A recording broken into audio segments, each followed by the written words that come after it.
Hello, my name is Justin Havens and I'm a therapist and researcher.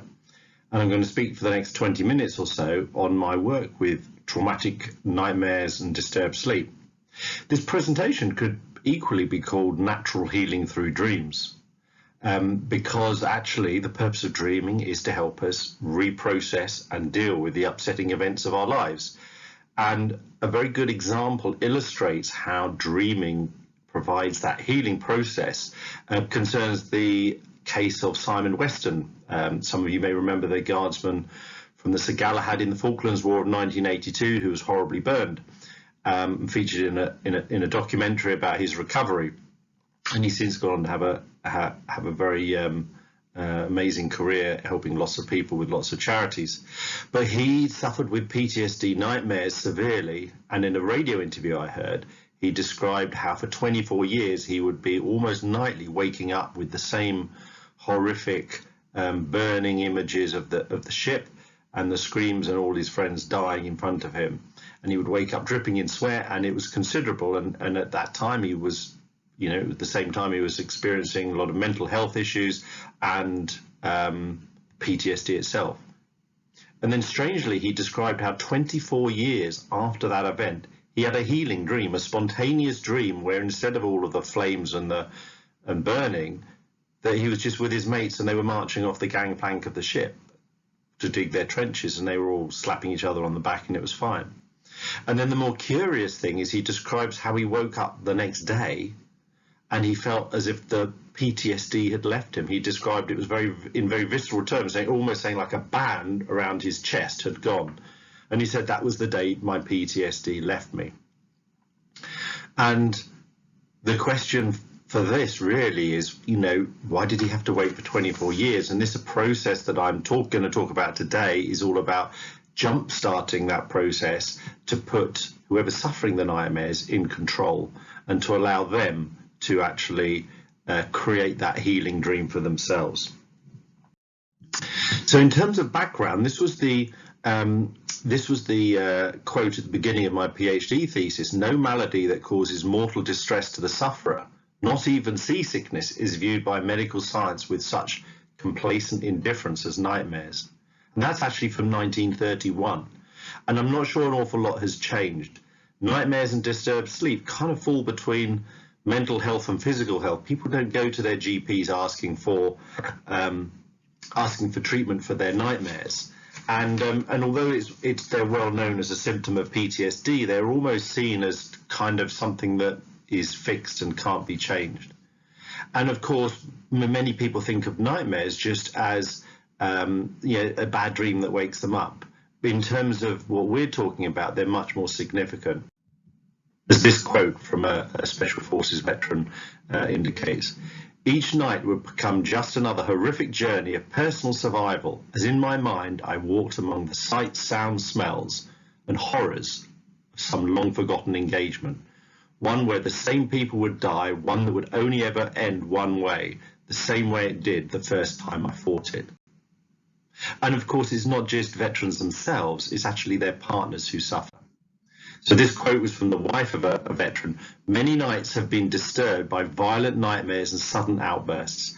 I've woken up to find his arms around my neck. I've been kicked and pushed out of bed, stopped punches connecting on numerous occasions without his knowledge, and witnessed his horror on waking up to find me disheveled and shot."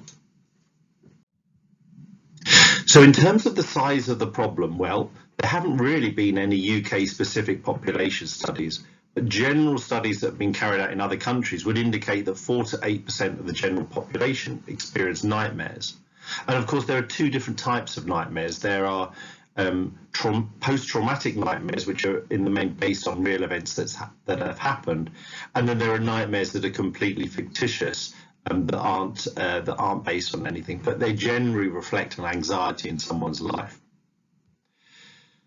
So those with trauma, though, will up to 90% will experience nightmares of some shape or form, not always a replication of the trauma, and disturbed sleep as well.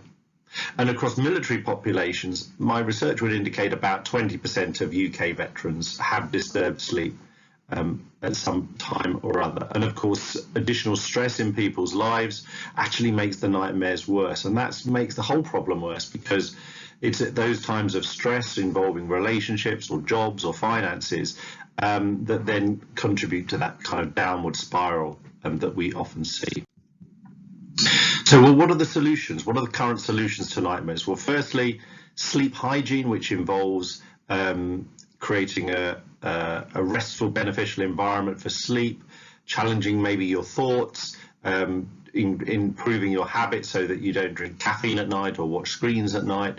Although they've been shown to be very effective for insomnia, which is the inability to get to sleep or racing mind, they're pretty ineffective when it comes to nightmares. And I remember one veteran from my 2016 study, in a Scottish veteran, he had the heather there, he had the whale music, he had everything, but it wasn't going to do any good to the kind of the juggernaut of the nightmare coming down the road as soon as he actually went to sleep. Trauma therapy, of course, may help. And in many ways, nightmares represent the PTSD, the unprocessed trauma in the mind. And of course, if we're cleaning up that trauma, one would expect nightmares to get better. But often there are residual symptoms, specifically disturbed sleep with no dream recall is one that I've identified. And again, in my study, 40% of the people that turned up with disturbed sleep and nightmares had trauma-focused therapy.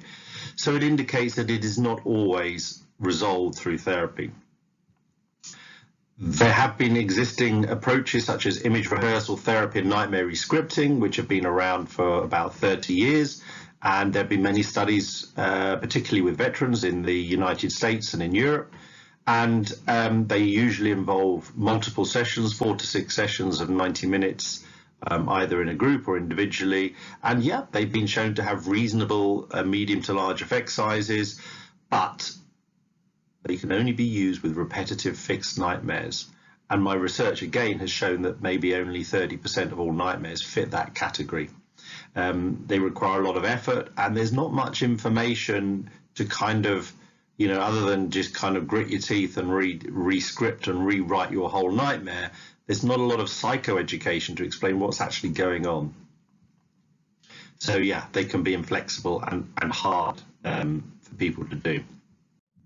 So my research was based at the Veterans and Families Institute at the Anglia Ruskin University, and I completed the PhD in 2019 and it was all about investigating an intervention from a US psychologist called Dr. Beverly Dexter, who had created her approach called Planned Dream Interventions. And I compared that approach to existing approaches such as sleep hygiene with groups of veterans in 2016. So they'd either turn up to a 2-hour session to be taught the new approach or to be taught sleep hygiene. And then we looked at the quality of sleep and the number of nightmares and their PTSD symptoms before and 1 month after. And in a little while, I'll show you the results from that study. But one of the key things that I wanted to do is to take all of the knowledge and all of the learning from that process and create a video, a 5-minute animated video that would enable this approach to be shared very quickly through social media and through YouTube, and at no cost at all. And that is what I've now done. And that animated video can be found on YouTube, and the URL is on the screen. Or you can just search my name, or you can search PTSD nightmares and you'll find it. And I'd recommend that at this point you pause this video and then switch across and have a look at that YouTube video, because it really explains everything from why we're having nightmares in the first place, which is it's a normal response. So we dream in order to resolve difficult and highly emotionally charged, upsetting events. And a nightmare really represents a stuck dream when that process hasn't been able to complete, hence the name, the dream completion technique. And what we find, and within the video, we use lots of metaphors and examples, such as a washing machine. The brain is a washing machine. So it's, the dirty washing is the traumatic and emotionally laden events. And the idea is that we dream every night, and it should all happen within the washing machine, and we may not even be aware of it. And a nightmare represents a stuck dream where the washing machine cycle has got stuck. And in many cases, the door's opened and all the washing is kind of flung out. And then we wake up maybe 2, 3, 4 in the morning. We may not be able to get back to sleep. And the experience of the dream is very disturbing, quite naturally. So the whole objective is to get everything back in the washing machine. And the way we do that is at the point of waking in the most recent dream, is we create an idea, a new dream idea or a new dream intervention to enable to kickstart the dream, to enable it to carry on and put everything back in the washing machine. So to provide, and the video kind of gives some examples and some of the rules and guidance around this. So it really is packed with a lot of information. So by way of example, well, in fact, but first of all, just to explain what's new with the new approach, it has the psychoeducation of why we're dreaming and why we have the nightmare. We're then kickstarting the dream process, as I've already said, to enable the brain to relearn how to sleep through everything, because that is the normal default position. Most of us don't remember our dreams, and it's all about, as I said, getting it to happen in the washing machine. So by way of an example, if you had a nightmare of being caught in an avalanche, now this may be because you're in a ski resort and someone was killed the previous day in an avalanche. It wouldn't be unusual to have a disturbed dream that turns into a nightmare of that. Or it might be that you had a close shave and that night you then have a dream about actually being caught up. So you'll often wake up at the scariest point, which would probably be when the snow's overtaking you and it's about to set, and then you realize there's no hope. And what we do is at that point, so during the day after the nightmare, or even the second you wake up, if you have enough presence of mind, although it's harder, is to ask yourself, what do I want to happen next that would feel good at a gut level and put me in control? And it doesn't have to be logically related to what's going on in your dream. So for example, particularly if you like running, imagining yourself pulling ahead in a running race to win, to cross the line to rapturous applause. That just may be the thing that you need to do, so you bring that to your attention before you go to sleep, thinking, this is what I want to happen in my dream. And then the dream process takes over. You don't have to worry about it anymore. And if it works, you'll just sleep through the night. And if it doesn't work, nothing will have changed. So it's, and if it doesn't work, then you just create something new. But normally when I'm working with someone face to face, and very often it needs a little bit of coaching help afterwards, after someone's watched the video to create their dream idea, is that once an idea comes, it's almost as if the brain has fixed the problem there and then, and you know that they're going to sleep better that night. So the other thing that's different with the dream completion technique compared to the existing rescripting is the importance of emotion. So it very much elevates the importance of the brief rescript. So it's just it's a kickstart of the dream that, as I said, it's just imagining yourself winning in a running race. It's not a whole story, but it's got to feel good. That is the most thing, because if we watch a horror film, we're not surprised if we dream about it. Stuff gets taken into dream on the back of emotions, and so it is with positive stuff. So very often the solution, the new dream idea, will involve a sense of mastery and a good gut feel. So in the way that traditional rescripting can work, you don't always get to the bullseye, but it can make an improvement, but it does require lots of work. The dream completion technique is about getting those darts into the middle of the dartboard, because you know when you get good gut feel and when you work just on the most recent dream, what's going on when you woke up in the most recent dream, that has the greatest chance of actually being successful and bringing on peaceful sleep, which is really the goal of this whole process. Finally, there have been many instances where people will have disturbed sleep, kicking around, thrashing, screaming, shouting, sweating, but they can't actually remember any dream content.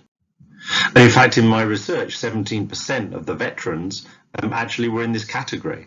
And what we found is that it is possible to make dream interventions, strange as it may seem, that address this point. And so, for example, if someone was waking up with night sweats, imagining going to sleep thinking I'm standing in a wind tunnel, or I'm even standing on the back of a Formula One car as it goes around Silverstone, if you like Formula One, is actually enough to help the brain sort this out. And so if you can't remember your dreams, it's about working with the emotion or the sensation that you're experiencing on waking. And it's proven to be very effective. And of course, nightmare rescripting can't go anywhere near any of this either. So in terms of my research in 2016, I conducted a pragmatic randomized control trial. That was the main part of my PhD. And we held 27 sessions across the country at different venues, mainly the Help for Heroes recovery centres, but also Royal British Legion drop-in centres, Scottish Veterans Residence, Tom Harrison House in Liverpool. So we saw a lot of people. And as I said, we taught them sleep hygiene or the dream completion technique. The typical participants were 93% male, age 46, 80% been in the army. Half had deployed several times, so Iraq, Afghanistan, Northern Ireland, the Falkland Islands, Bosnia, and 65% had a formal diagnosis. But when we looked at the scores on their what we call the impact of event scale revised, 83% met the threshold criteria for a probable PTSD diagnosis. Now, interestingly, 40% had previously had trauma therapy, which I mentioned before, which is significant because it means that therapy was not enough to address the nightmares and disturbed sleep issues. And on average, they'd had nightmares for 14 years. So there's pretty much an entrenched problem, as I've already said.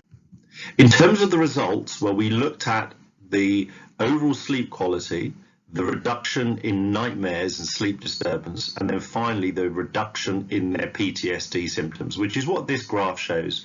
So this shows the IES scores, the impact of event scale scores, with a maximum of 88, and the PTSD cutoff of about 33.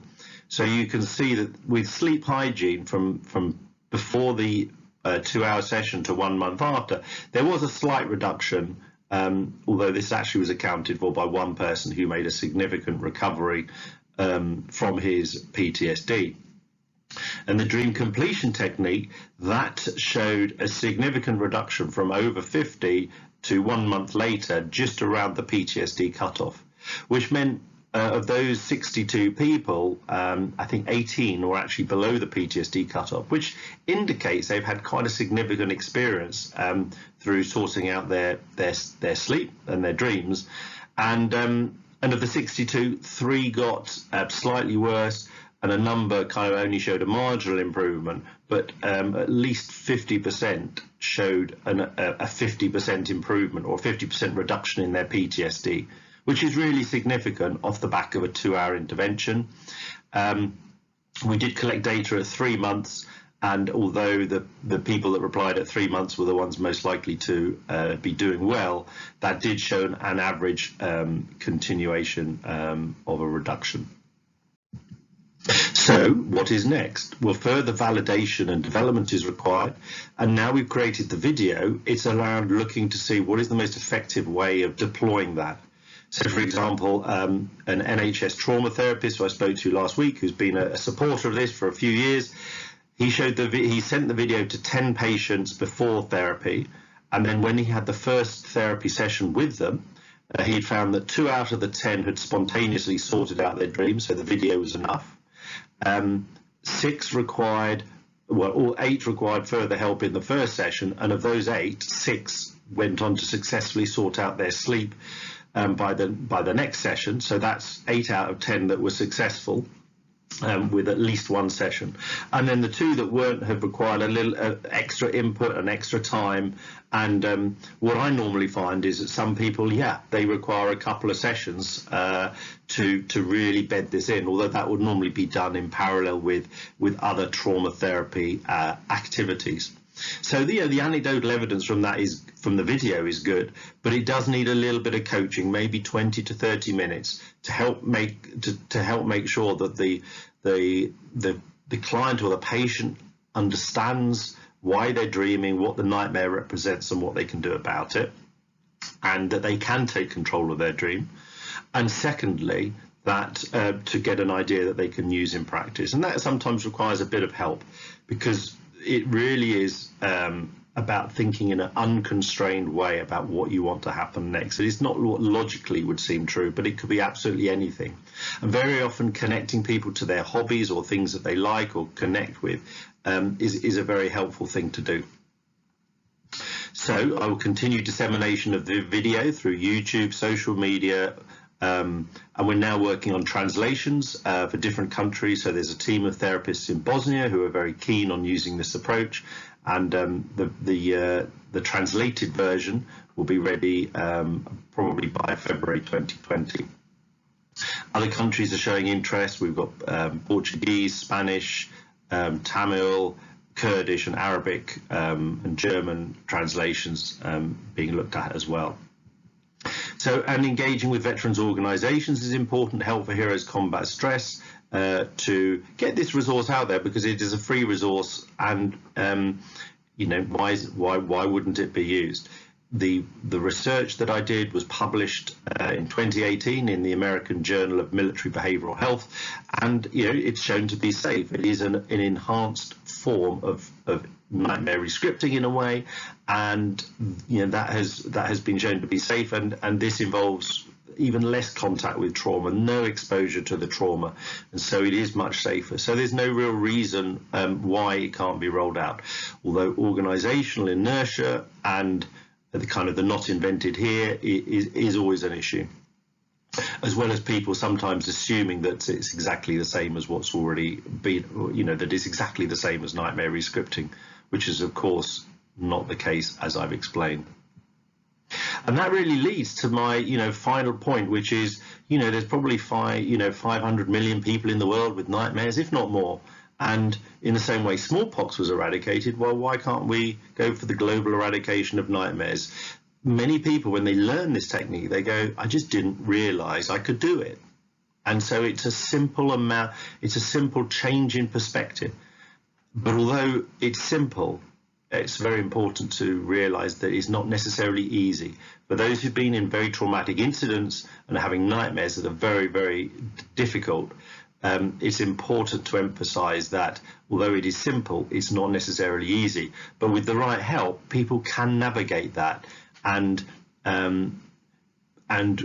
really separate out what's happened to them in the past and what they're experiencing in their dreams as two different things, and that's the most important part. So I would like to see this approach shared around as much as possible, and anything that anyone who's watching this can do to help that process, I would be most grateful. If you're interested in using this within your organization and want further support or further supervision, that can be arranged. And if you're from overseas and want to create a new translated version, also please do get in touch. And this is the email that you can use, mail@justinhavens.com. And I'm always interested to speak to anyone, whether it's a nightmare sufferer who's come across this, or whether it's an organization that wants to do something with it. So thank you very much. And yeah, sweet dreams.